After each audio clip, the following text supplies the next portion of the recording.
தகவல்கள் இருக்குது அப்படிங்கிறத நம்ம பார்க்கலாம். ஸோ அக்டோபர் 31 இன்னைக்கு என்ன முக்கியமான நிகழ்வுகள் நடந்திருக்கு அப்படிங்கிறத நம்ம பார்க்கலாம். சரியா? ஸோ ஆன்லைனில் இருக்கிற ஒருத்தர் கன்ஃபார்ம் பண்ணுங்க. ஸோ ஆடியோ கிளியரா இருக்கா? ஆடியோ கிளியரா? ஸோ ஆடியோ கிளியரா இருக்கு. ஸோ இன்னைக்கு அக்டோபர் 31 ஸோ நேஷனல் யூனிட்டி டே அப்படின்னு சொல்லுவோம். நேஷனல் யூனிட்டி டே. ஸோ அக்டோபர் 31 அப்படிங்கிறது வந்து நேஷனல் யூனிட்டி அப்படிங்கிறது, அதாவது தேசிய ஒற்றுமை தினம்.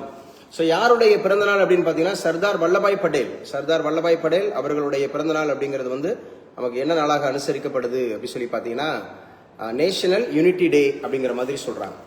நேஷனல் யூனிட்டி டே அப்படிங்கிறது. ஸோ அவர் எப்போ பிறந்திருக்கிறார்? 31 அக்டோபர். 31 அக்டோபர் 1875, 1875. ஸோ 31 அக்டோபர் 1875 அப்படிங்கிறதுல குஜராத்தில் தான் பிறந்திருக்கிறார். அகமதாபாத் அப்படிங்கிறது தான் பிறந்திருக்கிறார். ஸோ 1875 அப்படிங்கிறத ஞாபகம் வச்சுக்கிறோம் அவர் பிறந்தது. ஸோ அவருடைய இறப்பு அப்படின்னு சொல்லக்கூடியது டிசம்பர் 15. அவருடைய இறப்பு அப்படிங்கிறது வந்து December 15, 1950. So at the age of 75. So அவருடைய வயது 75 அப்படிங்கிற மாதிரி இருந்தபோது அவருடைய இறந்திருக்கிறாரு. ஸோ பிறந்தது 1875, இறந்தது அப்படின்னு சொல்லக்கூடியது 1950 அப்படிங்கிறது. ஸோ இந்தியா குடியரசு அடைந்த போது அப்படிங்கிற மாதிரி 1950 டிசம்பர் 15.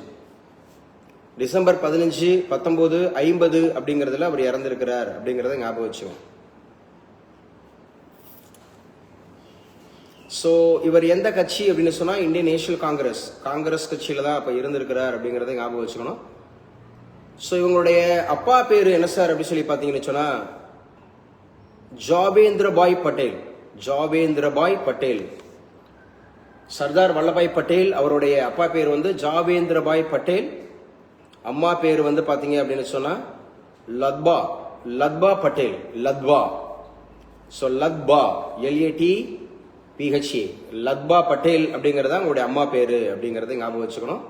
ஸோ அவருடைய பிறந்த நாள் அப்படிங்கிறது இன்னைக்கு 1875 அப்படிங்கறதுல பிறந்திருக்கிறாரு. ஸோ இது வந்து பாத்தீங்க அப்படின்னு சொன்னா அவருடைய பிறந்த நாள் அப்படிங்கிறது நேஷனல் யூனிட்டி டே அப்படிங்கிற மாதிரி செலிப்ரேட் செய்யப்படுது. நேஷனல் யூனிட்டி டே. ஸோ இவருடைய சிலை எங்க இருக்கு அப்படிங்கிறது உங்களுக்கு தெரியும். ஸோ எங்க இருக்கு அப்படின்னு சொல்லி பார்த்தீங்கன்னா அகமதாபாத் அப்படிங்கிறது, குஜராத்தில் அகமதாபாத் அப்படிங்கிற பிளேஸ்ல இருக்கு. இதுதான் ஸ்டாச்சு ஆஃப் யூனிட்டி அப்படி சொல்லுவோம். ஸ்டாச்சு ஆஃப் யூனிட்டி அப்படிங்கறத ஞாபகம் வச்சுங்க. Statue of unity. So statue of unity அப்படிங்கிறது வந்து பாத்தீங்க அப்படின்னா இந்த நாளில் தான் அனுசரிக்கப்படுகிறது அப்படிங்கறத ஞாபகம் வச்சுங்க. முக்கியமானது இது அவருடைய 150th 150வது அப்படிங்கிறது அவருடைய பிறந்த நாள். இது விசேஷமானது, ரொம்ப முக்கியமானது அப்படிங்கறத ஞாபகம் வச்சுங்க. சர்தார் வல்லபாய் பட்டேலோட 150வது பிறந்த நாள் அப்படிங்கிறது. ஸோ அவர் பிறந்தது அக்டோபர் 31, இறந்தது டிசம்பர் 15, பிறந்தது 1875, இறந்தது 1950. ஸோ 75வது அப்படிங்கிற வயதுல தான் அவர் இறந்திருக்கிறாரு. இவர் தான் இந்தியாவினுடைய இரும்பு மனிதர், the iron man of India. So iron man of India அப்படின்னு சொல்லி அழைக்கப்படுறவர் நம்முடைய சர்தார் வல்லபாய் பட்டேல், இந்தியாவினுடைய துணை பிரதமர், முதல் துணை பிரதமர். அதே மாதிரி first home minister. So first அப்படிங்கிற deputy prime minister, first deputy prime minister இருந்திருக்கிறாரு, ஹோம் மினிஸ்டரா இருந்திருக்கிறாரு. ஸோ அதே போல வந்து பாத்தீங்கன்னா இந்தியாவை பல்வேறு அந்தமாக இருக்கக்கூடிய சமஸ்தானங்களாக இருந்ததை, பல்வேறு சிற்று அரசர்களா இருந்ததை, முடியாட்சிகளாக இருந்ததை எல்லாத்தையும் ஒரே ஒரு அம்பரல்லா கீழே, ஒரு குடையின் கீழே கொண்டு வந்த பெருமை நம்முடைய சர்தார் வல்லபாய் பட்டேல், இந்தியாவினுடைய இரும்பு மனிதர் அப்படின்னு சொல்லப்படுது, அயன் மேன் ஆஃப் இந்தியா. அதே மாதிரி இவருக்கு பர்தோலி சத்தியாகிரகம் அப்படிங்கறதுல தான் இவருக்கு சர்தாருங்கிற பட்டத்தை காந்தியடிகள் கொடுத்தாரு. பர்தோலி அப்படிங்கிற ஒரு சத்தியாகிரகம், அந்த பர்தோலி அப்படிங்கிற ஒரு சத்தியாகிரகத்துல இவருக்கு அந்த சர்தாருங்கிற பட்டத்தை வழங்கினது யாரு அப்படின்னு கேட்டா நம்முடைய காந்திஜி அப்படிங்கறத ஞாபகம் வச்சுக்கிறோம். இதுவும் ரொம்ப ரொம்ப முக்கியமானது. பிறந்தது 1875. அப்ப இந்த 1875ல நமக்கு ரொம்ப முக்கியமான நிகழ்வுகள் அப்படின்னு சொல்லி பாத்தீங்கன்னா நிறைய இருக்கும். இந்திய தேசிய இயக்கம் அப்படின்னு படிச்சிருப்பீங்க, தேசிய மறுமலர்ச்சி அப்படின்னு சொல்லி படிச்சிருப்பீங்க. அதுல ரொம்ப முக்கியமானது 1875 அப்படிங்கிற போது எதெல்லாம் இருக்கு? ஆரிய சமாஜ் அப்படிங்கறது உருவானது 1875. ஓகே, அடுத்து அது மட்டும் தானா? 1875 அப்படிங்கிறது வந்து ஆரிய சமாஜ் அப்படிங்கிறது உருவாகி இருக்கு அப்படிங்கிறது ரொம்ப முக்கியமானது. அடுத்து வேற 1875ல ஆரிய சமாஜம் அப்படிங்கிறது. அதே போல வந்து பாத்தீங்க அப்படின்னு சொன்னா நம்முடைய சர் சையத் அகமது கான், சையத் அகமது கான் அலிகார் இயக்கம். அலிகார் இயக்கம் அப்படிங்கிறது வந்து 1875. நிறைய சொல்லலாம் 1875 அப்படிங்கிறதுல. ஸோ இன்னைக்கு முக்கியமா அவருடைய பிறந்தநாள் அப்படிங்கிறது வந்து நம்ம கூடுதல் தகவல்கள் அப்படிங்கிறது பார்த்திருக்கோம். சர்தார் வல்லபாய் பட்டேல் அவர்களுடைய பிறந்த தினம் national integration day national integrity day, தேசிய ஒற்றுமை தினம் அப்படின்ற மாதிரி அழைக்கப்படுது. இவர் தான் இந்தியாவினுடைய இரும்பு மனிதர், இந்தியாவினுடைய முதல் துணை பிரதமர், இந்தியாவினுடைய முதல் ஹோம் மினிஸ்டர். ஸோ அதே மாதிரி இரும்பு மனிதர் அப்படிங்கிற மாதிரி. ஸோ இவருடைய சிலை அப்படிங்கிறது அகமதாபாத்ல மிகப்பெரிய சிலையாக இருக்கிறது அப்படிங்கறத ஞாபகம் வச்சுக்கணும். ஸோ அதே போல இந்தியா சுதந்திரம் பெற்ற பிறகு அந்த மாதிரி ஒரே கொடையின் கீழே கொண்டு வந்த பெருமை இவருக்கு தான் சேரும் அப்படின்னு. அடுத்த வச்சு இன்னைக்கு உண்டான கரண்ட் அஃபேர்ஸ்ல மிக முக்கியமானது, சீன பொருட்களுக்கு 10% வரி குறைப்பு. The 10% tax reduction to சீனா. யாரால சார் அப்படின்னு சொன்னா நம்முடைய அமெரிக்காவினுடைய அதிபர் டொனால்டு ட்ரம்ப் அறிவிச்சிருக்கிறார். அமெரிக்காவினுடைய அதிபர் டொனால்டு ட்ரம்ப், சீன அதிபர் அப்படிங்கிறது ஜி ஜின்பிங். சீன அதிபர் அப்படிங்கிறது ஜி ஜின்பிங் அப்படிங்கிறவர். இவங்க என்ன பண்ணிருக்கிறாங்கன்னா 10% வரி குறைப்பு, 10% அப்படிங்கிற வரி குறைப்பு அப்படிங்கறத ஞாபகம் வச்சுக்கணும். இலக்கியாவுக்கெல்லாம் இது வந்து லாஸ்ட் எச்சரிக்கை இது. சரியா? இனிமேலாம் 9:50 உள்ள இணைஞ்சிடணும். 10 மணிக்கு வர்றது, 10:15 வர்றது, இஷ்டத்துக்கு வர்றது கிடையாது. ஒரு கவர்மெண்ட் ஜாப் கிடைச்சா இப்படிதான் 10:15 10:30 இஷ்டத்துக்கு போவீங்களா இதுக்கு ஜாபுக்கு கரெக்ட் அடிச்சிருவாங்க. சாரி சார், மொபைல் பார்க்கல சார், இப்பதான் சார் பார்த்தேன். மொபைல் பார்க்கலையா? இதெல்லாம் வந்து நல்ல பதில் அது. மாண்டேட்டரி கிளாஸ் வந்து கம்பல்சரி வந்து 10 மணிக்கு கிளாஸ் இருக்கு அப்படிங்கிற போது மொபைல் பார்க்கல அப்படிங்கறது அபத்தமா இருக்கு. இந்த பதிலே வந்து அபத்தமா இருக்கு, ரொம்ப லெதர்ஜிக்கலா இருக்கு. சார் ஏதாவது ஒரு இம்பார்ட்டன்ட் ஜாப் இது ஒர்க் இருந்துச்சு, இல்ல என்னால முடியல, இல்ல வேற ஏதோ சம்திங் சொல்லலாம். நான் மொபைலே பார்க்கலங்கிறது எவ்வளோ இதெல்லாம் சொன்னீங்கன்னா திட்டி அனுப்பிடுவாங்க அரசு வேலையில. சரியா? அரசு வேலையில இந்த மாதிரிலாம் பதில் பேசுனீங்கன்னா திட்டி அனுப்பிடுவாங்க. மொபைல் பார்க்காம எப்படி இருக்கிறது? நமக்கு மாண்டேட்டரி இது கவர்மெண்ட், நமக்கு எக்ஸாமுக்கு வந்து 10 மணிக்கு கிளாஸ் நம்ம வைக்கிறோம்ன்றது. இல்ல சார், அம்மாக்கு டெங்கு ஃபீவர் சார், ஹாஸ்பிட்டல் வச்சிருந்தேன், அதனால பார்க்கல சார். அப்படி சொல்லணும், அதுதான் உண்மையானது, அதுதான் வந்து அது அக்செப்டபிள். இந்த மாதிரி சொல்றது அக்செப்டபிள். நான் மொபைல பார்க்காம இருந்தேன்றது it is not a good one. அது நல்லா இருக்காது. எல்லாருக்கும் சொல்றேன், லேட்டஸ்ட் இருந்தவங்க எல்லாருக்கும் சொல்றேன். இன்னும் பாருங்க நிறைய பேர் சேரவே இல்லை. ஏனோ தானே படிச்சோம்னா ஜெயிக்க முடியாது. எல்லாருக்கும் சொல்றேன், இன்னும் நிறைய பேர் ஜாயின் பண்ணவே இல்லை. போட்டித் தேர்வுகள் அப்படிங்கிறது ரொம்ப உண்மையா யாரு வந்து பாத்தீங்க அப்படின்னு சொன்னா டெடிகேட்டிவா ஒர்க் பண்றாங்களோ, ஒரு சாக்ரிஃபைஸ்டு மைண்டா இருக்காங்களோ அவங்களுக்கு எளிமையா சாத்தியமாகும். யாரு வந்து ஏனா தானோன்னு அப்பப்ப தலையை காமிக்கிறாங்களோ, சும்மா நம்மளும் படிப்போம் அப்படிங்கிற மாதிரி இந்த கால் ஃபார் வந்த உடனே படிக்கிறது, இந்த 3 மாசத்துல படிக்கிறேன்றது, 6 மாசத்துல படிச்சு பாஸ் பண்றேங்கிறதுலாம் கதைக்காவாது, நிச்சயமாவாது. எவ்வளவு பெரிய புத்திசாலியாக இருந்தாலும் நீங்க நான் 3 மாசத்துல படிச்சு ஜெயிச்சு விட்டேன், 6 மாசத்துல படிச்சு ஜெயிச்சு விட்டேன் அப்படின்னா, அதாவது வெரி ஃபர்ஸ்ட் அட்டம்ப்ட்ல, இன்னைக்கு இருக்கக்கூடிய கால சூழல் அது ஏற்புடையது அல்ல. குறைஞ்சபட்சம் 1 இயராவது எஃபோர்ட் போடணும். அந்த 1 இயரும் நான் சொன்ன அந்த 18 hours ரூல், 18 மணி நேரம் ரூல், அதே மாதிரி பரிச்சயமாகணும். திரும்ப திரும்ப ஈஸியா பாஸ் பண்ணிட்டு போயிருக்கிறாங்க. 1 இல்ல 2 இல்ல 3 இல்ல 4 எக்ஸாம் கூட ஒரு வருஷத்துல பாஸ் பண்ணிருக்காங்க. நிறைய மாணவர்களை என்னால சொல்ல முடியும். சரியா? நல்லா ஞாபகம் வச்சுங்க. ரொம்ப முக்கியமானது அப்படிங்கிறது சீன பொருட்களுக்கு 10% வரி குறைப்பு அப்படிங்கிறது. அதே மாதிரி ரஷ்யா எண்ணெய் குறைத்தது இந்தியா, ரஷ்ய எண்ணெய் குறைத்தது இந்தியா அப்படின்னு சொல்றாங்க. என்னது? ரஷ்யாவிடமிருந்து கச்சா எண்ணெய் வாங்குவதை இந்தியா குறிப்பிடத்தக்க அளவில் குறைத்துள்ளது என்பது அமெரிக்க அதிபர் ட்ரம்ப் தெரிவிச்சிருக்கிறார். ஏன்னா அவங்ககிட்ட இருந்து வாங்கணும் அப்படிங்கறத அவங்களுடைய எண்ணமாக இருக்கு அப்படிங்கறத ஞாபகம் வச்சுக்கணும். அவர்களுடைய எண்ணமாக இருக்கு. அந்த அடிப்படையில அமெரிக்க அதிபர் டொனால்டு ட்ரம்ப் அப்படிங்கிறது எந்த கட்சிமா? அபிநயா சொல்லுமா, அவர் எந்த கட்சி? கிளாஸ் அட்டெண்ட் பண்றதை விட ரிபப்ளிக் பார்ட்டி அப்படிங்கிறது. சீனாவில் எத்தனை பார்ட்டி இருக்கு? சீனாவில் எத்தனை பார்ட்டி இருக்கு?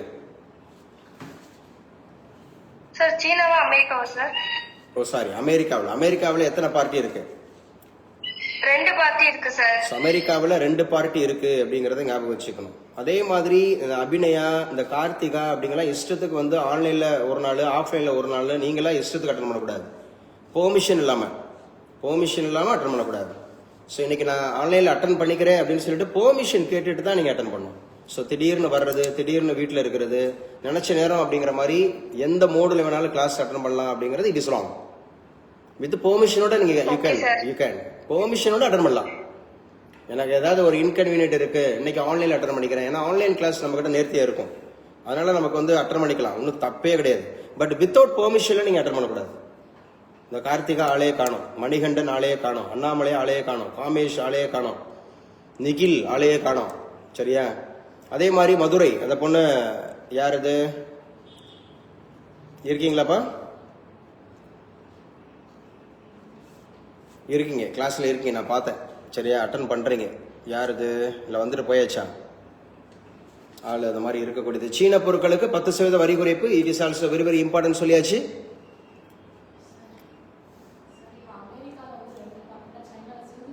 அதுங்க சிங்கிள் பார்ட்டி, நம்ம தான் பார்த்துட்டோம்ல.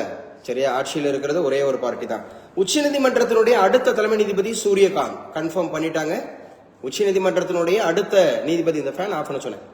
உச்சநீதிமன்றத்தினுடைய அடுத்த தலைமை நீதிபதி அப்படிங்கிறது வந்து சூரியகாந்த் அப்படிங்கறத ஞாபகம் வச்சுங்க. அப்ப சூரியகாந்த் வந்து எத்தனையாவது தலைமை நீதிபதியாக தேர்ந்தெடுக்கப்படுவாரு? 53வது தலைமை நீதிபதியாக தேர்ந்தெடுக்கப்படுவார். சோ இவங்களை யாரு வந்து பாத்தீங்க அப்படின்னு சொன்னா, அந்த தேர்ந்தெடுக்கும் குழு யாரு? கொலிஜியம் எந்த வருஷம்? 1993. NHRC எந்த வருஷம்? 1993. சோ யாரு வந்து இவருக்கு பதவி பிரமாணம் செய்து வைப்பா? உச்சநீதிமன்ற தலைமை நீதிபதிக்கு பிரசிடென்ட் ஆஃப் இந்தியா. யாரு நீக்குவா? பார்லிமெண்ட் அப்படிங்கிறது. சோ இம்பீச்மெண்ட் அப்படிங்கறது அடிப்படையில் பார்லிமெண்ட் நீக்குவாங்க. உச்சநீதிமன்றத்தினுடைய முதல் தலைமை நீதிபதி இந்தியாவில் யாரு? HJ கானியா அப்படிங்கிறது. சோ பிரிட்டிஷ் இந்தியாவில் யாரு? சார் எலிசா இம்பே அப்படிங்கறது ஞாபகம் வச்சுக்கணும். பார்ட் எந்த பார்ட் சொல்லும்? உச்சநீதிமன்றம் பார்ட் 5 அப்படிங்கிறது. ஆர்டிகல் என்ன சொல்லும்? சோ 124 to 147, 124 to 147 படிச்சதை பூரா ரீகால் பண்ணிட்டே இருக்கணும். திரும்ப ரீகால் பண்ணிட்டே இருந்தோம்னா ஏதாவது ஒரு எக்ஸாம்ஸ் கிளிக் பண்ணிட்டு ஈஸியா ஜாபுக்கு போயிடலாம். போட்டித் தேர்வு ஒன்றும் சரியா போட்டித் தேர்வே அல்ல, பேரளவுல தான் அது போட்டித் தேர்வு. உண்மையா படிக்கிறவங்க அப்படின்னு சொல்லக்கூடியவங்க அது வந்து பாத்தீங்கன்னா உண்மையிலே 10% தான். இப்ப முன்னாடிலாம் 10%, இப்ப அதை விட குறைஞ்சு வந்துருச்சு. ரொம்ப கம்மி தான் அப்படிங்கிற மாதிரி எடுத்துக்கலாம். சோ சீன பொருட்களுக்கு 10% வரி குறைப்பு சொல்லியாச்சு. உச்சநீதிமன்றத்தினுடைய தலைமை நீதிபதி சூரியகாந்த் அப்படிங்கிற சொல்லியாச்சு. சோ இறுதிக்கு முன்னேறியது இந்தியா வந்து பாத்தீங்கன்னா ஃபைனலுக்கு போயிருச்சு விமன் கிரிக்கெட் அப்படிங்கறதுல. நம்ம ஏற்கனவே சொல்லியிருந்தோம் இல்லையா, இந்தியாவுக்கும் ஆஸ்திரேலியாவுக்கும் நடந்தது. சோ இந்தியாவுக்கு ஆஸ்திரேலியாவுக்கு நடந்த மகளிர் உலகக்கோப்பை கிரிக்கெட் போட்டியில 2வது அரையிறுதி ஆட்டத்தில் இந்தியா 5 விக்கெட் வித்தியாசத்தில் நடப்பு சாம்பியன் ஆஸ்திரேலியாவை வீழ்த்திருச்சு. சோ நடப்பு சாம்பியன் ஆஸ்திரேலியாவை வீழ்த்தி இந்தியா வந்து பாத்தீங்கன்னா ஃபைனல்ஸ். அப்ப யாரு ஃபைனல்ஸ் விளையாடுவா? நேத்திக்கு யாரு போனா சொல்லி பார்த்தோம்? South Africa. நல்லா வாய் திறந்து பேசுங்க. South Africa. சோ நேத்திக்கு வந்து சவுத் ஆப்பிரிக்கா போச்சுன்னு சொன்னா, இங்கிலாந்தை வீழ்த்திட்டு சவுத் ஆப்பிரிக்கா போச்சு. கிளாஸ்ல நோட்டுக்குள்ள இருக்க கூடாது, நம்ம நோட்டுக்குள்ள வந்துடணும். சரியா? நம்ம மைண்டுங்கிற நோட்டுக்குள்ள வந்துடணும். எழுதுனதை பூரா திரும்ப ரீகால் பண்ணி படிக்கணும். யங்ஸ்டர்ஸ் தான் அவங்க 55 வயசுல கூட போட்டித் தேர்வுக்கு படிச்சுட்டு இருக்காங்க. 55 வயசு 56 வயசு. ஸோ ரிட்டையர்மெண்ட் ஆகிற வயசுல கூட படிச்சுட்டு இருக்காங்க. சரியா? ஸோ நிறைய வந்து கான்ஃபிடென்ட்டா படிக்கிறாங்க. நீங்களே சின்ன பிள்ளைங்க, நல்லா படிங்க, வாய் திறந்து சொல்லுங்க. பதில் பேசுறது நல்லா வாய் திறந்து நல்லா சொல்லணும் வைக்கணும். சோ உச்சநீதிமன்றத்தினுடைய அடுத்த தலைமை நீதிபதி சூரியகாந்த் அப்படிங்கிறது சீன பொருட்களுக்கு 10% வரி குறைப்பு சொல்லியாச்சு. சோ இறுதிக்கு முன்னேறுது. சோ ஃபைனல்ஸுக்கு வந்து இந்திய கிரிக்கெட் விமன் கிரிக்கெட் உள்ள போயிருக்கு அப்படிங்கிறது ஞாபகம் வச்சுக்கணும். அடுத்து வச்சுக்கோங்க, தமிழகத்துல 2 புதிய சிப்காட் SIPCOT அப்படிங்கிறது ஸ்மால் இண்டஸ்ட்ரியஸ் அந்த மாதிரி இருக்கக்கூடிய சோ சிப்காட் தொழில் பூங்காக்கள் இண்டஸ்ட்ரியல் பார்க் அப்படிங்கிறது 2 இடத்துல தொடங்கி இருக்காங்க. சோ 2 இடத்துல தொடங்கி இருக்கிறாங்க. ஒன்னு காஞ்சிபுரம் மாவட்டம் பரந்தூர், அதுக்கு அருகில மதுரமங்கலம் 422 ஏக்கர்ல ஒரு சிப்காட் அமைச்சிருக்கிறாங்க. காஞ்சிபுரம் மாவட்டம் சரியா, பரந்தூர் அப்படிங்கிறதுக்கு அருகில, காஞ்சிபுரம் மாவட்டம் பரந்தூர் அப்படிங்கிறதுக்கு அருகில மதுரமங்கலம். ஏன்னா இதெல்லாம் மெயின்ஸுக்கு முக்கியம். சோ தமிழகத்தினுடைய பொருளாதார வளர்ச்சி பற்றி விவரி. இது காலேஜ் TRB எக்ஸாம்ஸுக்கு 50 மதிப்பெண்களுக்கு ஒரே கேள்வி, 50 கேள்விகள் 50 மதிப்பெண்களுக்கு மதியத்தில் எழுதணும். இதெல்லாம் நீங்க டெய்லி அப்டேட் பண்ணணும். காலேஜ் TRB படிக்கிறவங்க, UPSC படிக்கிறவங்க, TNPSC குரூப் 1 குரூப் 2 பாஸ் பண்ணணும்னு நினைக்கிறவங்க, எதெல்லாம் வந்து பாத்தீங்கன்னா டிஸ்கிரிப்டிவ் எக்ஸாமா இருக்கோ, மெயின்ஸ் எக்ஸாமா இருக்கோ, இன்டர்வியூ பேஸ்டு போஸ்டா இருக்கோ, அதுக்கெல்லாம் கம்பல்சரி வந்து பாத்தீங்கன்னா பேப்பர் ரீடு, அதோட GK அப்டேஷன்ஸ் கம்பல்சரி படிச்சுக்கணும். அப்ப தமிழகத்துல 2 சிப்காட் அப்படிங்கிற தொழில் பூங்காக்கள் அமைக்கப்படுகிறது. அதுல 1 காஞ்சிபுரம் மாவட்டம் பரந்தூர் அப்படிங்கறதுலாம் நம்ம தமிழகத்தினுடைய குறிப்பாக 2வது பெரிய சர்வதேச விமான நிலையம் அப்படிங்கிறது அங்கதான் அமைய இருக்கிறது, சென்னைக்கு அடுத்து பரந்தூர். அந்த பரந்தூர் பக்கத்துல மதுரமங்கலம் அப்படிங்கறதுல தான் 422 ஏக்கர்ல 330 கோடியில அப்படிங்கிற மாதிரி 530 கோடியில ஒரு சிப்காட் தொழில் பூங்கா அமைய உள்ளது. சிப்காட் 530 கோடியில. சிப்காட் அப்படிங்கிறது வந்து ஒரு தொழில் பூங்கா. அநேகருக்கு வேலை வாய்ப்பு உருவாக்கக்கூடிய ரொம்ப முக்கிய காஞ்சிபுரம் மாவட்டம் வட சென்னையில. அடுத்து என்ன சார் அப்படி சொல்லி பாத்தீங்கன்னா வட தமிழ்நாட்டுல, வட சென்னையில இல்ல, வட தமிழ் பாத்தீங்கன்னா மேலூர் அப்படிங்கிற பகுதியில் உள்ள வஞ்சி நகரம், கொடுக்கம்பட்டி, பூதமங்கலம், வஞ்சி நகரம், கொடுக்கம்பட்டி, பூதமங்கலம் ஆகிய 3 கிராமங்களில் 278 ஏக்கர் பரப்பளவுல 278 ஏக்கர் பரப்பளவு அப்படிங்கறது ஞாபகம் வச்சுங்க. வஞ்சி நகரம், கொடுக்கம்பட்டி, பூதமங்கலம், வஞ்சி நகரம், கொடுக்கம்பட்டி, பூதமங்கலம் அப்படிங்கிற ஒரு பகுதியில என்ன பண்றாங்களா, மதுரை மாவட்டத்துல இந்த 3 கிராமங்களை இணைச்சு கிட்டத்தட்ட 278 ஏக்கர் பரப்பளவுல 68 கோடியில 2வது சிப்காட் அமைய இருக்கிறது. ஒன்னு மதுரை மாவட்டம், இன்னொன்னு காஞ்சிபுரம் மாவட்டம்.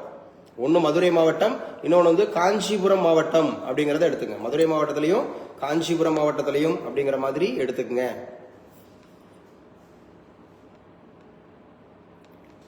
அதுக்கப்புறம் 2025 ஆண்டுக்கான உலக தமிழ் பண்பாட்டு மையம் அறிவிச்சிருக்காங்க. தமிழறிஞர் விருது, ஊவேசா விருது, அதே மாதிரி நல்ல பழனிசாமி விருது, அதுக்கப்புறம் பெரியசாமி தாரன், இந்த மாதிரி விருதுகளுக்கு எல்லாம் பரிந்துரை பண்ணியிருக்காங்க. யார் யாரெல்லாம் அதுக்கு அப்ளை பண்ணணுமோ அப்ளை பண்ணலாம் அப்படிங்கறத சொல்லியிருக்காங்க. இன்னைக்கு முதல் பக்க செய்தியில முக்கியமான செய்திகள் இது இருக்கு. அப்ப சர்தார் வல்லபாய் பட்டேலுடைய பிறந்த தினம் எவ்வாறு அழைக்கப்படுது? தேசிய ஒற்றுமை தினம், நேஷனல் யூனிட்டி டே. எந்த நாள் பிறந்திருக்கிறாரு? அக்டோபர் 31. எந்த வருஷம் பிறந்திருக்கிறாரு? 1875. 1875. இது எத்தனாவது பிறந்த தினம்? 150. 150வது பிறந்த தினம் அப்படிங்கறத ஞாபகம் வச்சுக்கணும். சரி, அவருடைய சிலை எங்க இருக்கு? குஜராத், அகமதாபாத் அப்படிங்கறதுல. இந்த சிலையோட பேர் என்ன? Statue of unity. Statue of unity அப்படிங்கறத எடுத்துக்கணும். பசும்பொன்ல தேவர் அவருடைய நினைவிடத்துல நேற்றைய தினம் பாத்தீங்கன்னா வைஸ் பிரசிடென்ட் அப்படிங்கிறவர் பாத்தீங்க அப்படின்னா நேரடியா அட்டன் பண்ணியிருக்கிறார்.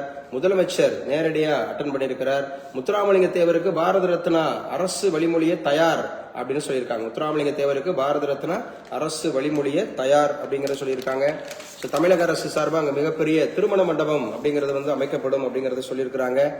இதெல்லாம் முக்கியமான நிகழ்வுகள் அப்படிங்கறத பாக்குறோம். நம்ம தமிழகத்தை சுத்தி, இந்தியாவை சுத்தி, வேர்ல்டு சுத்தி இருக்கக்கூடிய முக்கியமான நிகழ்வுகள். இதுல எப்படி நம்ம படிக்கலாம் அப்படிங்கிற கட்டுரைகள் கண்டிப்பா படிங்க. கட்டுரைகள் படிங்க. அப்பதான் நம்ம ஜெயிக்க முடியும்.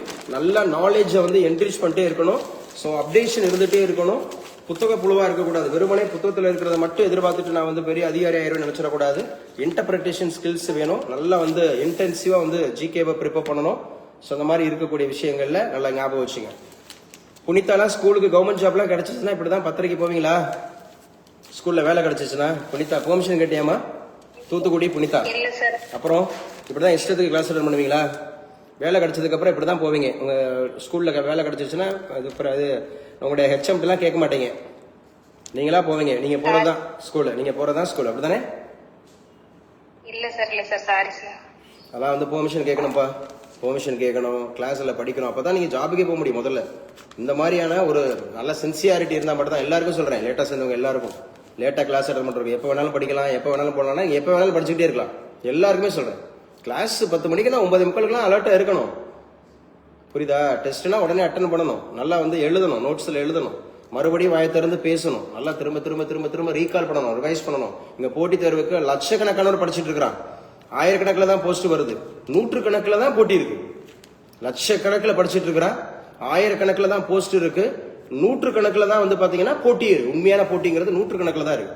எவன் ஒருத்தன் சின்சியரா ஓரளவுக்கு சரியா நேரத்தை சரியா உழைப்புல முதலீடு பண்ணி ஒழுங்கா சிஸ்டமேட்டிக்கா ஒர்க் பண்ணிட்டு போறானோ அவன் இம்மீடியட்டா ஜாப் போறான். இம்மீடியட். வெறும் 20 போஸ்ட் இருந்துச்சு, அடிச்சுட்டு போயிருச்சு ஒரு பொண்ணு நம்ம கிட்ட. சிடிஎஸ் எக்ஸாம் படிச்சு ஈரோடுல ஜாயின் பண்ணிட்டாங்க.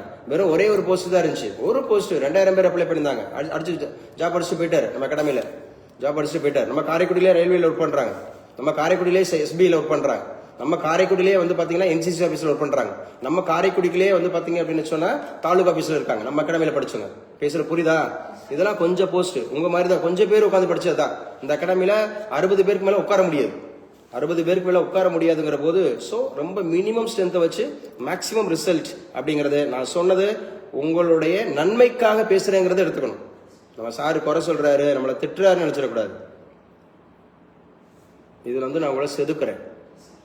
சரியா? உங்களை செதுக்குறேன், நல்ல விஷயத்த சொல்லித்தரேன். ஆனா கண்டிப்பா இந்த மாதிரி நீங்க ஜாப் அடிச்சுட்டு நீங்க 10:30 உங்களுக்கு ஆபீஸுக்கு போனீங்கன்னா, ஒரு கலெக்டர் ஆபீஸ்ல ஒர்க் பண்றீங்க, 10:30 மணிக்கு போறீங்க, கலெக்டரே 10 மணிக்கு உட்காந்துருப்பாரு. என்ன? ஒரு தாலுகா ஆபீஸ்ல ஒர்க் பண்றீங்க, தாசில்தார் 10 மணிக்கு உட்காந்துருப்பாரு. ஒரு ஸ்கூலுக்கு போறீங்கன்னா ஹெச்எம் 9:30 வந்துருவாரு. நம்ம 10 மணிக்கு போனோம்னா, அது பெர்மிஷன் எல்லாம் போனோம்னா முதல்ல போகவே மாட்டோம் அந்த வேலைக்கு. இந்த மாதிரி நம்ம போக முடியாது. எல்லாருக்கும் சொல்றேன், இது நாட் ஒன்லி ஃபார் உங்களுக்கு மட்டும் கிடையாது, எல்லாருக்குமே சொல்றேன். நல்லா படிங்க. இந்த கானஸ்ரீ, கானஸ்ரீங்கிற பொண்ணு இருந்திருக்கு இன்ன வரைக்கும். சரியா? கானஸ்ரீ அப்படிங்கிற ஒரு பொண்ணு இருந்திருக்கு. ஸோ நம்ம வந்து மதுரை பொண்ணு பேசணும். அமைதியாக இருந்திருக்கு பாருங்க, பேசவே இல்லை. பேசணும், கிளாஸ்ல பேசணும், நல்லா வந்து ரொம்ப பண்ணணும். இன்னைக்கு ஒரு பையன் கூட அட்டன் பண்ணல. பேசுறது புரியுதா? இப்போ உண்மையான போட்டிங்கிறது போட்டி இருக்கா? போட்டித் தேர்வுக்கு போட்டியே கிடையாது. போட்டித் தேர்வுக்கு போட்டியே கிடையாது. இப்போ இந்த கயல்வெளி சென்னையில் படிச்சீங்க, லேக்ஸில் கட்டினீங்க. அங்கே ஒரு உங்கள் அகாடமியில் எவ்வளோ பேர் படிச்சிருந்துருப்பாங்க? ஒரு இடத்துல எவ்வளோ இண்டிவிஜுவல் கார் கொடுத்துருப்பாங்க? கயல்வெளின்ற பேரை உச்சரிச்சிருப்பாங்கன்னு எனக்கு தெரியல. ஆனால் இங்கே கயல்வெளின்னு சொல்லிட்டே இருக்கேன், உருவாக்கிட்டே இருக்கேன். நான் உங்களை வந்து இது வந்து உங்களை என்ன பண்ணுறேன், தூண்டில் தரேன். வாங்க நீங்கள் பேசுங்க. இந்த ஒரு புக்கை கொடுத்தேன், நான் வராத நேரம் டக்குன்னு அடிங்க. அதான் எக்ஸாம் மாஸ்டர் கீழே கிடக்கு. அந்த புக்கை எடுத்து ஜனவரி மாசத்துலேருந்து 1.5 வருஷ கரண்ட் அஃபேர்ஸ்ல கிடக்கு. உட்காந்து படிங்க. வாங்க இந்த மாதிரி பேசுங்க. கயல்வெளி ஒரு 10 நிமிஷம் நம்ம பிரேக் எடுத்தா கூட அம்மா நீங்க கேட்டுட்டு இருக்கமான்னு சொல்றோம். புரியுதா? அதான் சொல்ற, ஆயத்தப்படுத்து. நாம உருவானதான் பிறரை உருவாக்க முடியும். நம்ம பிறரை உருவாக்குற மாதிரி நம்ம தயாரானதான் நம்ம உருவாக்க முடியும். இதெல்லாம் முக்கியமானது, நல்லா படிச்சுக்கோங்க. சோ எடிட்டோரியல் பார்ட் அப்படின்னு சொல்லும்போது இரட்டை பெருமை அப்படின்னு ஒரு கட்டுரை எழுதியிருக்கிறாங்க. இரட்டை பெருமை. ஏன்னா பக்ரைன்ல நடந்துட்டு இருக்கு. பக்ரைன்ல தொடர்ச்சியா நம்ம தமிழக வீரர்கள் அப்படிங்கறத சாதிச்சுட்டு இருக்கிறாங்க. அபினேஷ் அப்படிங்கறத சாதிச்சதா பார்த்தோம். கார்த்திகா அப்படிங்கிறவங்க சாதிச்சதா பார்த்தோம். சோ நேற்றைய தினம் அப்படிங்கறது வந்து பாத்தீங்க அப்படின்னு சொன்னா அதே மாதிரி அத்லெட்ல ஜெயிச்சிருக்கிறாங்க.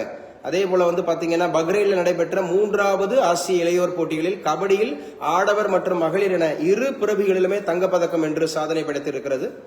இந்தியா ஆசிய இளையோர் போட்டியில் முதல் முறையாக மகளிர் இரு பிரிவுகளிலுமே இறுதிச் சுற்றில் இந்தியா சந்தித்த எதிரணி ஈரான் என்பது இறுதிப் போட்டியில் மற்றொரு சுவாரஸ்யம். சோ இதெல்லாம் முக்கியமானது, இந்த கட்டுரை எழுதியிருக்கிறாங்க. தெற்காசிய விளையாட்டுப் போட்டிகளில் கபடி 1985ஆம் ஆண்டு எழுதி வச்சுங்க. தெற்காசிய போட்டிகளில் கபடி வந்து 1985 தான் என்ன பண்ணிருக்காங்க, அறிமுகப்படுத்தியிருக்கிறாங்க. தெற்கு ஆசிய விளையாட்டுப் போட்டிகளில் கபடி என்பது 1985 அப்படிங்கறதுல தான் அறிமுகப்படுத்தியிருக்கிறாங்க. சென்னையில் கண்ணகி நகர் என்றாலே ஒரு விரும்பத்தகாத அடையாளம் சித்தரிக்கப்பட்டிருந்தது. அந்த அடையாளத்தை கார்த்திகா உள்ளிட்டோர் அடங்கிய கண்ணகி நகர் கபடி அணி இப்போது மாற்றி அமைத்திருக்கிறது. இந்த அணியை 2018 தொடங்கினர். அதன் பயிற்சியாளராக உள்ள ராஜ் கார்த்திகா மட்டுமின்றி அப்பகுதியை சேர்ந்த ஏராளமான இளம் கபடி வீரர்களை அடையாளம் கண்டறிந்து உருவாக்கி வருகிறார். கார்த்திகாவின் தாய் சரண்யா, தந்தை ரமேஷ் இருவரும் கூலி தொழிலாளிகள். கபடி ஆட விரும்புவதாக கார்த்திகா தெரிவித்ததும் தனது குடும்ப சூழ்நிலையிலும் அதற்கு மறுப்பு எதுவும் சொல்லாமல் ஆதரவளித்து அவரது விருப்பத்தை நிறைவேற்றியிருக்கிறாங்க. சாதாரண குடும்பத்திலிருந்து இன்னைக்கு வந்து பாத்தீங்கன்னா இந்திய அளவுல புகழ்பெற்றிருக்கக்கூடிய சர்வதேச அளவுல அந்த குரல் ஒலிக்குது. சோ அந்த பொண்ணு வந்து ரொம்ப அப்பத்தமா பேசுது, ரொம்ப அந்த தொய்வா பேசுது. கண்ணகி நகர் அப்படின்னு சொன்னாவே ஒரு செக்யூரிட்டி வேலை கூட கொடுக்க மாட்டாங்க. கண்ணகி நகர் என்றாலே ஒரு செக்யூரிட்டி வேலை கூட கொடுக்க மாட்டாங்க. அந்த மாதிரியான பின்புலத்துல இருந்து என்னுடைய அண்ணன் என்னுடைய அக்காக்கள் வந்து பாத்தீங்கன்னா ஆதார் கார்டுல அட்ரஸ் சேஞ்ச் பண்ணுவாங்களாம் வேலைக்கு போகணுன்றதுக்காக. பல மைல் தூரம் வந்து போய் பயணம் செய்து வேலை பார்ப்பாங்களாம். சாப்பாட்டு கூட வழி இருக்காது. எங்க வீட்டுல வந்து பாத்தீங்கன்னா சாப்பாடு அரிசி இருக்கும், சமைக்கிறதுக்கு நேரம் இருக்காது. ஏன்னா நான் வந்து கோச்சிங் போனோம். ஸோ எங்க அம்மா வந்து துப்புரவு தொழிலாளியா வேலை பார்க்கறாங்க. ஸோ அந்த கஞ்சியை நாங்க வடிச்சிட்டு அந்த இருக்கிற அந்த ஏதாவது ஒரு தயிர் அல்லது மோர் அப்படிங்கிற மாதிரி தான் நாங்கள் சாப்பிடுவோம். நல்ல சாப்பாடு சாப்பிட்றதா எங்கள் கோச் வீட்டில் தான் சாப்பிட்டோம். எங்கள் கோச் அவர் வீட்டில் தான் போய் சாப்பிட்டோம். அந்த அம்மா வந்து பார்த்தீங்க அப்படின்னு சொன்னால் எங்களுக்கு நல்லா சமைச்சு கொடுத்தாங்க அப்படின்ற மாதிரி. ஸோ வறுமை நிலையில் சாப்பாட்டுக்கு வசதி இல்லாமல், செருப்பு இல்லாமல், ஷூ இல்லாமல், அந்த மாதிரி மேட்டில் விளையாடாம மண்ணில் விளையாண்டு ஸோ இந்த மாதிரி பிள்ளைங்க வந்து சாதிச்சுட்டு வராங்க. பயங்கரமான இடர்பாடுகளுக்கு மத்தியில் சாதிச்சுட்டு வராங்க. பைசன் அப்படிங்கிற திரைப்படத்தை அனைவரும் பார்க்கணும்னு சொன்னேன். குறிப்பா அந்த ஆசிரியரோட ரோடு, அந்த ஆசிரியரோடு அந்த பையனை அடையாளம் கண்டு கடைசி வரைக்கும் அவர் அர்ஜுனா விருது வாங்குற வரைக்கும் கூடவே நிற்கிறார். அந்த ஆசிரியர் அவங்க அப்பா தான் பிள்ளை வந்து பாத்தீங்கன்னா இந்த மாதிரி சமூக சிக்கல்ல மாட்டிக்கிட கூடாதுன்னு சொல்லிட்டு அவ்வளவு தவிக்கிறார். தாய் இல்லாத பிள்ளைய தந்தையாக இருந்து வளர்த்தெடுக்கிறார். அதே போல வந்து பாத்தீங்க அப்படின்னு சொன்னா அந்த இரு சமூகம் வந்து பாத்தீங்க அப்படின்னு சொன்னா எந்த அளவுக்கு சமுதாயத்துல ஒரு மிகப்பெரிய ஒரு பிரளயத்தை ஏற்படுத்துது. அதுல எல்லாம் தாண்டி அவ்வளவு தடைகளையும் தாண்டி ஊருக்குள்ள எவ்வளவு பொறாமைகள் இருக்கும், சொந்த வீட்டாரால் எவ்வளவு வந்து நசுக்கப்படுவாங்க, எவ்வளவு கஷ்டப்படுவாங்க, எவ்வளவு தூரம் வந்து பாத்தீங்க அப்படின்னு சொன்னா அவர்களுக்கு இடர்கள் இருக்கும். இதையெல்லாம் தாண்டி ஒரு சாதாரண கிராமத்துல ஒரு எந்த ஒரு பின்புலமும் இல்லாம ஒருத்தர் அர்ஜுனா விருது வாங்குறார், உண்மையா வாங்கியிருக்கிறார். மனத்தி கணேசன் அப்படிங்கிற ஒரு கேரக்டர். இப்படி எல்லாம் சாதிக்கக்கூடியவர்கள் அநேகர் இருக்கிறாங்க. இப்படி சாதிக்கக்கூடியவர்கள் அதான் சார், சாதிக்கிறதுக்கு தடை ஒன்றும் இல்லை. வறுமையை உணர்ந்தால் வாழ்வில் உயரலாம். நீங்க ஏழையாக பிறந்திருப்பது என்பது உங்களுடைய குற்றம் அல்ல. ஆனா ஏழையாகவே இந்த மண்ணை விட்டு நம்ம போறோம்னா அது நம்முடைய குற்றம். அதுக்கு ஒரே ஒரு விஷயம் தான், வெற்றியோ தோல்வியோ எது வந்தாலும் சரி. சோ நம்ம கடமையிலிருந்து தவறக்கூடாது. கடமைக்கு செய்தால் வெற்றி, தோல்வி. கடமைக்கு செய்தால் தோல்வி, கடமையை செய்தால் வெற்றி. கடமைக்கு செஞ்சீங்கன்னு வச்சுங்களேன், தோல்விதான். கடமையை செய்தால் வெற்றி. எனக்குன்னு ஒரு அடையாளம் வேணும். இன்னைக்கு கண்ணகி நகர் கார்த்திகா அப்படின்னா உலகம் ஃபுல்லா தெரியுது, இந்தியா ஃபுல்லா தெரியுது. தமிழகத்துல பேசு பொருளா இருக்கு. வெறும் ஃபர்ஸ்ட் இயர் படிக்கக்கூடிய பொண்ணு, இப்பதான் +2 முடிச்சுட்டு ஃபர்ஸ்ட் இயர் படிக்குது. ஸோ அப்படிங்கிற ஒரு பொண்ணு இன்னைக்கு தமிழகம் எங்கிலும் தெரிய ஆரம்பிச்சிருக்கு. இன்னைக்கு சோசியல் மீடியாவில் எல்லாராலையும் பாராட்டப்பட்டிருக்கிறாங்க. ஸோ அவங்களுக்கு பரிசு தொகை குவியுது, பரிசு தொகை குவியுது. ஸோ தொடர்ந்து பைசன் திரைப்பட அந்த மாதிரி இது அதோட இயக்குனர் கூட நேற்றுக்கு போய் 5 lakhs கொடுத்திருக்காரு. விடுதலை சிறுத்தைகள் கட்சி கொடுத்திருக்காங்க. தமிழக அரசு 20 லட்சம் ரூபாய் கொடுத்திருக்காங்க. இது போக ஏகப்பட்ட பேர் பரிசுகள் கொடுத்துட்டே இருக்கிறாங்க. ஸோ இது எதனால சாத்தியமானது? எதனால இப்ப கண்ணகி நகர் அப்படிங்கிற அந்த பொண்ணு வந்து 8th ஸ்டாண்டர்ட்ல இருந்து விளையாண்டுட்டு இருக்காங்க. 8th standard. நம்ம எவ்வளவு காலமா ப்ரிப்பேர் ஆகிறோன்றது இந்த உலகம் பார்க்காது. இந்த உலகம் வந்து பாத்தீங்கன்னா கனா அப்படிங்கிற திரைப்படத்துல சொன்ன மாதிரி ஜெயிச்சவன் சொன்னாதான் கேட்கும். போராடிக்கிட்டு இருக்கிறவன் சும்மா நான் ப்ரிப்பேர் ஆகிட்டு இருக்கிறவன் சொன்னா கேட்காது. ஜெயிச்சவன் சொன்னாதான் கேட்கும். அடையாளத்தை உண்டு பண்ணணும். இன்னைக்கு அந்த பொண்ணு இப்படி ஷர்ட் இப்படி அவங்களுடைய ஷர்ட்டை தூக்கி காமிக்குது, கண்ணகி நகர் அப்படின்னு சொல்லிட்டு பெருமையா சொல்லுங்க. கண்ணகி நகர் அடையாளம் என்பது வந்து பாத்தீங்கன்னா நம்முடைய சாதி அல்ல, நம்முடைய மதம் அல்ல, நம்முடைய மொழி அல்ல, நம்முடைய இனம் அல்ல. நம்ம யாரு அப்படிங்கறது அடையாளத்தை சமூகத்துக்கு எவ்வாறு நிரூபிச்சிருக்கிறோங்க அடையாளம். என்ன ஒருத்தன் சாதியை வச்சு என்ன ஒடுக்குறான், அல்லது மதத்தை வச்சு ஒடுக்குறான், என்னுடைய மொழியை வச்சு ஒடுக்குறான், அல்லது என்ன வச்சு அந்த மாதிரி பண்றான்னா அவன் வந்து பாத்தீங்க அப்படின்னு சொன்னா அது வந்து நமக்கு அடையாளமே கிடையாது. புரியுதான சொல்றது? கல்விதான் நமக்கு அடையாளம். சாதிக்கிறது அப்படிங்கறது நமக்கு அடையாளம். அதுதான் நமக்கு அடையாளம். சோ அப்படிப்பட்ட அடையாளம் உருவாகணும் அப்படின்னு சொன்னா தொடங்குவதில் அல்ல வெற்றி, தொடர்ந்து சிறப்பாக செயல்படுவதில் தான் உள்ளது வெற்றி. தொடங்குவதில் அல்ல வெற்றி, தொடர்ந்து சிறப்பாக செயல்படணும். சரியா? அதனால ஒவ்வொரு அது மாதிரி தயவு செய்து இந்த படத்தை பார்த்துருங்க. பைசன்கிற திரைப்படத்தை பாருங்க. ஒவ்வொரு போட்டித் தேர்வாளர்களும் ஒவ்வொரு லைஃப்ல ஜெயிக்கணும்னு சொல்லி விரும்புகிற ஒவ்வொருத்தரும் அந்த படத்தை பார்க்கணும். சரியா? ஒவ்வொருத்தரும் இளைஞர்கள் கண்டிப்பா பார்க்கணும்.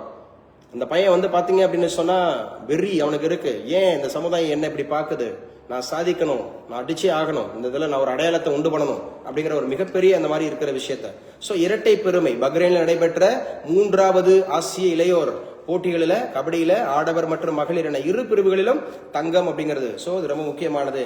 நிதி எழுப்பும் கேள்வி. நாடாளுமன்ற உறுப்பினர் தொகுதி மேம்பாட்டு நிதியை 5 கோடியிலிருந்து 10 கோடியாக உயர்த்த வேண்டும் என முதல்வர் மு.க. ஸ்டாலின் மத்திய அரசை கேட்டுக்கொண்டுள்ளார். எழுதி வச்சுங்க. சோ அப்ப நமக்கு இதுல இருந்து தெரிஞ்சுக்கிறது என்னன்னா, சோ நாடாளுமன்ற உறுப்பினர் தொகுதி மேம்பாட்டு நிதி 5 கோடியா இருக்காங்க. 5 கோடி ரூபாய் கொடுக்கறாங்க. அவங்க 5 வருஷத்துல அவங்களுக்கு வந்து ஒரு 5 கோடி ரூபாய் அந்த நாடாளுமன்ற தொகுதியை மேம்படுத்துறதுக்காக. சோ தமிழகத்துல எத்தனை நாடாளுமன்ற தொகுதிகள் இருக்கு? சோ நாடாளுமன்ற தொகுதி அப்படிங்கிறது வந்து பாத்தீங்கன்னா 39 நாடாளுமன்ற தொகுதி அப்படிங்கிறது. அதாவது லோக்சபால 39, சரியா? ராஜ்யசபால 18. லோக்சபால 39 தொகுதிகள் இருக்கு, ராஜ்யசபால 18 தொகுதிகள் இருக்கு அப்படிங்கறத ஞாபகம் வச்சுங்க. லோக்சபால 39 தொகுதிகள், ராஜ்யசபால 18 தொகுதிகள் அப்படிங்கிறது இருக்கு அப்படிங்கறத ஞாபகம் வச்சுங்க. சோ நம்முடைய முனைவர் வை செல்வன் அவர்கள் ஒரு கட்டுரை எழுதியிருக்கிறார். வெனிசுலாவின் ராணுவ ஆட்சி அகற்றப்பட வேண்டும் என்பதற்காக எதிர்க்கட்சிகளை ஒன்று திரட்டி அங்கே ஜனநாயகம் அமைதி வழியில் மலர ஒரு பெரும் தாக்கத்தை ஏற்படுத்தி இருக்கிறார். ஆகவேதான் மரியா கொரினா மச்சோடா இரும்பு பெண்மணி என்று அந்த நாட்டு மக்கள் பெருமையோடு அழைக்கிறார்கள். அவங்களுக்கு தான் இந்த வருஷம் நோபல் பரிசு கிடைச்சிருக்கு. யாருக்கு சார்? மரியா கொரினா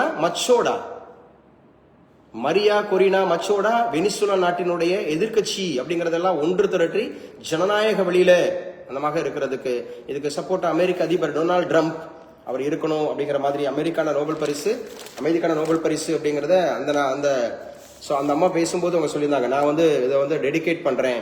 சோ யாருக்கு டெடிகேட் பண்றேன் பாத்தீங்கன்னா இவருக்கு. வாரணாசியில 60 கோடியில தமிழ் சத்திரம் குடியரசு துணைத் தலைவர் இன்று திறந்து வைக்கிறார். வாரணாசி எழுதி வச்சுங்க. வாரணாசி அப்படிங்கிற தொகுதி பிரதமர் மோடி அவர்களுடைய தொகுதி. வாரணாசி அப்படிங்கிற தொகுதி வந்து பிரதமர் மோடி அவர்களுடைய தொகுதி. 60 கோடியில தமிழ் சத்திரம், 60 கோடி அப்படிங்கறதுல வந்து தமிழ் சத்திரம் அப்படிங்கறத தொடங்கி வைக்கிறார் அப்படிங்கறத ஞாபகம் வச்சுங்க. தனுஷ்கோடியில விரைவில் 500 மெகாவாட் காற்றாலை மின் உற்பத்தி எழுதி வச்சுங்க. 500 மெகாவாட் காற்றாலைகள். சோ காற்றாலை அப்படிங்கிறது வந்து ரெனியூவபிள் சோர்சஸா நான் ரெனியூவபிள் சோர்சஸா? Renewable sources. காற்றாலை அப்படின்னு சொன்னாவே தமிழகத்துல எங்கெங்கெல்லாம் ரொம்ப ஃபேமஸ்? ஆரல்வாய் மொழி அப்படிங்கிறது கன்னியாகுமரி, முப்பந்தல் அப்படிங்கிற பிளேஸ் எடுத்துக்கலாம், ஆரல்வாய் மொழி எடுத்துக்கலாம், தூத்துக்குடி எடுத்துக்கலாம், திருநெல்வேலி எடுத்துக்கலாம். ஸோ அந்த பக்கம் வந்து பாத்தீங்க அப்படின்னு சொன்னா பிளேஸ். இப்போ நாம ரீசெண்டா தனுஷ்கோடியில விரைவில் 500 மெகாவாட் காற்றாலை மின் உற்பத்தி அப்படிங்கிறது மத்திய அமைச்சர் பிரலகாத் ஜோஷி சொல்லியிருக்கார். மத்திய அமைச்சர் பிரலகாத் ஜோஷி. ஸோ ரொம்ப முக்கியமானது அப்படிங்கிறது ஞாபகம் வச்சுங்க. தனுஷ்கோடி அப்படிங்கிறது ராமநாதபுரம் மாவட்டத்தில் வரும். ஸோ குறிப்பாக இது 1964 அப்படிங்கிறதுல வந்து மிகப்பெரிய ஒரு அழிவை சந்தித்தது. 1964 அப்படிங்கிறதுல ஒரு மிகப்பெரிய அழிவை சந்தித்தது அப்படிங்கறத ஞாபகம் வச்சுங்க. ஸோ அடுத்து என்ன சார் முக்கியமான நியூஸ் அப்படிங்கிறத பார்க்கலாம். ஸோ போட்டித் தேர்வுகளுக்கு தேவையான முக்கியமான செய்திகள், கரண்ட் அஃபேர்ஸ் அப்படிங்கிறது. ஸோ பீகார்ல தேர்தல் நடக்குது இல்லையா? எத்தனை கட்ட தேர்தல் நடக்குது? 2 கட்ட தேர்தல் நடக்குது அப்படிங்கறத ஞாபகம் வச்சுக்கணும். பீகார் அப்படிங்கறதுல மொத்தம் எத்தனை தொகுதிகளுக்கு நடக்குது? 243 243 தொகுதிகளுக்கு அப்படிங்கிற மாதிரி இருக்கு. அப்படின்ற மாதிரி தண்ணீரும் எண்ணெயும் போல ஆர்ஜேடி காங்கிரஸ் உறவுன்னு சொல்லிட்டு பிரதமர் மோடி குற்றச்சாட்டு இருக்கிறார். தண்ணீரும் எண்ணெயும் அப்படிங்கிறது இது வந்து ஒரு ஓமை. சோ பேரபல். அப்ப ஆக்சுவலா தண்ணீரும் எண்ணெயும் ஒட்டுமா? தண்ணீரும் எண்ணெயும் ஒட்டவே ஒட்டாது. சோ அதுக்கான இந்த மாதிரி இருக்கிறது. So RJD and Congress. ஆர்ஜேடியோட தலைவர் யாருமா? தேஜஸ்வி யாதவ் அப்படிங்கிறது. ஐஜேடியோட தலைவர் நிதிஷ்குமார் அப்படிங்கறத ஞாபகம் வச்சுக்கிறோம். சோ ரொம்ப ரொம்ப முக்கியமானது.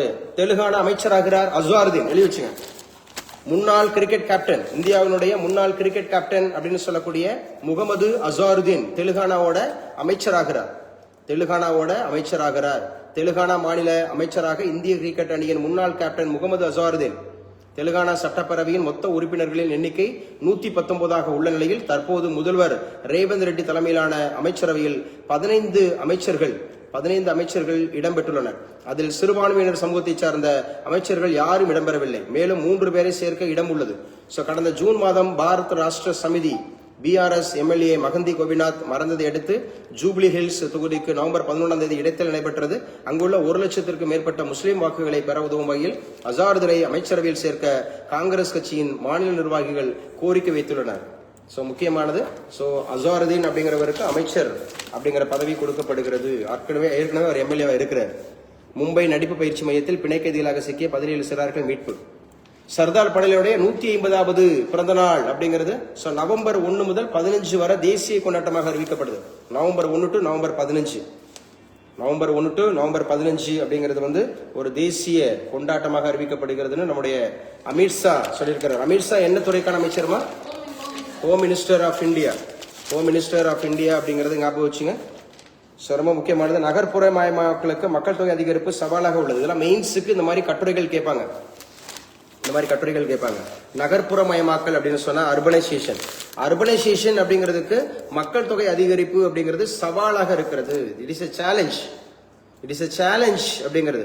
மத்திய அமைச்சர் மனோகர்லால் கட்டா அப்படிங்கிறவர் என்ன துறை அமைச்சராக இருக்கிறார் அப்படின்னா எழுதி வச்சுங்க. சென்ட்ரல் அர்பன் டெவலப்மெண்ட், மத்திய நகர்ப்புற வளர்ச்சித்துறை அப்படிங்கிற மாதிரி இருக்கிறார். மத்திய நகர்ப்புற வளர்ச்சித்துறை. தமிழகத்துக்கு யாரு இருக்கா தெரியுமா?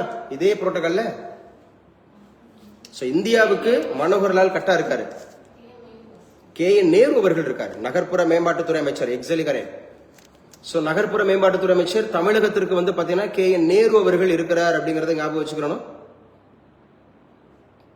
அதே போல இந்தியாவுக்கு மனோகர்லால் கட்டா அப்படிங்கிறவர் இருக்கிறார் ஞாபகம் வச்சுக்கணும். ஒரு முன்னாள் முதலமைச்சர், ஹரியானா மாநிலத்தினுடைய முன்னாள் முதலமைச்சர் இவர்.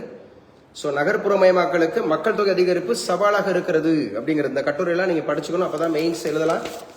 காலேஜ் TRB எக்ஸாம்ஸ் அப்படிங்கிறதுக்கு ஒரே கேள்விக்கு 50 மதிப்பெண்களுக்கு முக்கியமானது அப்படிங்கிறது. மீண்டும் அணு ஆயுத சோதனை, ட்ரம்ப் உத்தரவு 30 ஆண்டுகளுக்கு பிறகு முதல் முறை அப்படிங்கிறது. இப்ப யாருங்க ரீசெண்டா வந்து பாத்தீங்க அப்படின்னு சொன்னா கடலுக்கு அடியில அணு ஆயுத சோதனை நடத்துறாங்க? ரஷ்யா. யார் நடத்துறது? ரஷ்யா. சப்மரைன் அப்படின்னு சொல்லக்கூடியது, நீர்மூழ்கி கப்பல்ல வச்சுட்டு அந்த மாதிரி. சூடான் மருத்துவமனையில் 460 பேர் சுட்டுக்கொலை. உலக சுகாதார அமைப்பு கண்டனம். சரியா? சூடான் அப்படிங்கிற மருத்துவமனையில 460 பேரை சுட்டு கொண்டிருக்கிறாங்க. உலக சுகாதார அமைப்பு அப்படிங்கிறது WHO அப்படிங்கிறது கண்டனம் தெரிவிச்சிருக்கிறாங்க. இது எல்லாமே இன்னைக்கு உண்டான கரண்ட் அஃபேர்ஸ் அப்படிங்கிறதுல முக்கியமானது அப்படிங்கிறத பாக்குறோம். கூடுதல் தகவல்கள் பேசியிருக்கிறோம். போட்டித் தேர்வுகளுக்கு படிக்கிறவங்க சின்சியரா படிங்க.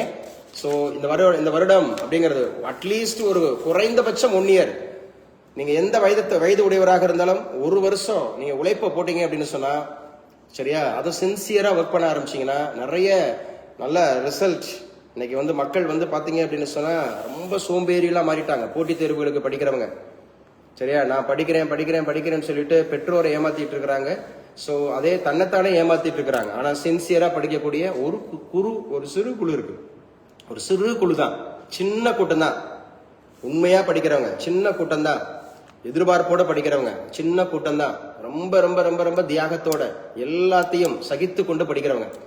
ஸோ அந்த சகிப்புத்தன்மையும் அந்த விடாமுயற்சியும் அந்த சரியான பயிற்சி முயற்சி இருக்கிறவங்க நிச்சயமா சிங்கிள் அட்டம்ல பாஸ் பண்ணிட்டு போயிடுவாங்க. அட்லீஸ்ட் ஒரு 1 இயருக்குள்ள, குறைஞ்சபட்சம் 1 இயருக்குள்ள ஒரு 4 முறையாவது நீங்க பரிச்சயம் ஆகணும்.